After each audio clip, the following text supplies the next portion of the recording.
کمال کر دیا مولانا روم نے. آپ نے مثال دے کر بیان فرمایا. فرماتے ہیں بادشاہ تھا اپنے شاہی باغیچے میں بیٹھا تھا, ٹھنڈی ٹھنڈی ہوا چل رہی تھی, ساری کابینہ حاضر تھی. وہ بادشاہ کو نا دور جاتا ایک بابا دکھائی دیا.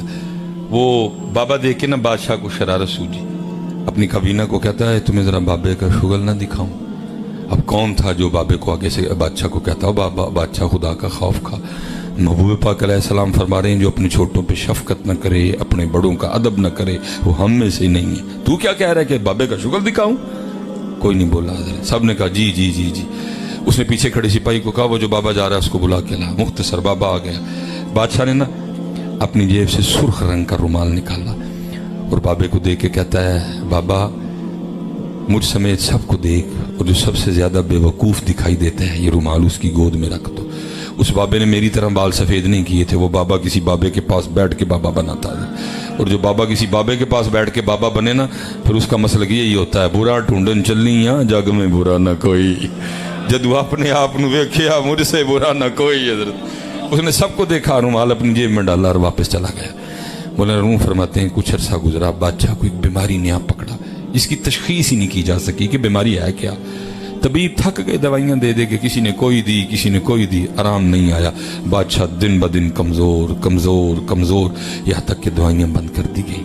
اور طبیبوں نے کہہ دیا کہ ہمارا تجربہ کہہ رہا ہے کہ بادشاہ 3 دن دیکھے گا, چوتھا نہیں دیکھے گا, مر جائے گا.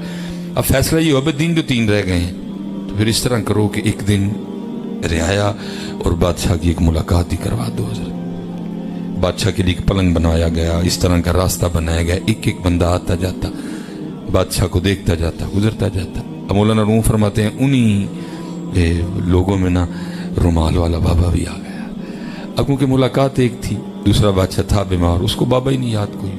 بابے نے آ کے السلام علیکم کہا, بادشاہ نے وعلیکم السلام کہا. بابا کہنے لگا بادشاہ بڑا شور ڈال رکھا ہے, کدھر کی تیاری ہیں؟ بادشاہ رو پڑا کیونکہ چھوڑ کے جانا سوکھا کام تو نہیں ہے. وہ بادشاہ رو پڑا, ظاہر ہے جی چھوڑ کے بھی وہ اتنا کچھ جا رہا تھا, وہ رو پڑا اور کہنے لگا بابا جی بس ایک سفر کی تیاری ہے. بابا پھر بولا, اس نے کہا بادشاہ اگر سفر کی تیاری ہے تو سامان سفر کی تیاری, وہ تیرا پروٹوکول, وہ تیرے ہاتھی, وہ تیرے گھوڑے, وہ تیرا لشکر, وہ تیری سپاہ کدھر ہے ساری؟ بادشاہ اور رویا. اس نے کہا نہیں بابا جی آج ایک اور سفر پہ جا رہا ہوں, وہاں یہ والا سامان نہیں جائے گا. بابا پھر بولا, اس نے کہا بادشاہ خود ہی کہہ رہا ہے کہ جا سفر پہ ہی رہا ہوں اور یہ سامان نہیں جائے گا, تو پھر اس سفر کا بھی تو کوئی سامان ہوگا نا, وہ کدھر ہے؟ بادشاہ اور رویا. کہتا ہے بابا جی یہی تو غلطی ہو گئی, میں نے ساری زندگی اسی سفر والا سامان اکٹھا کیا, جو سامان اس سفر پہ لے کے جانا تھا وہ تو اکٹھا ہی نہیں ہوا ہے. مولانا روم فرماتے ہیں بابے نے وہ سرخ رومال نکالا اور بادشاہ کو دکھا کے یاد کروا کے کہا بادشاہ یاد ہے ایک دن یہ رومال تو نے مجھے دے کے کہا تھا جو سب سے زیادہ بے وقوف دکھائی دیتا ہے رومال اس کی گود میں رکھ دو. اس دن تو یہ رومال میں اپنی جیب میں ڈال کے چلا گیا تھا, لیکن لے آج یہ رومال تیری گود میں رکھ رہا ہوں کیونکہ سب سے بڑا بے وقوف تو ہی ہے.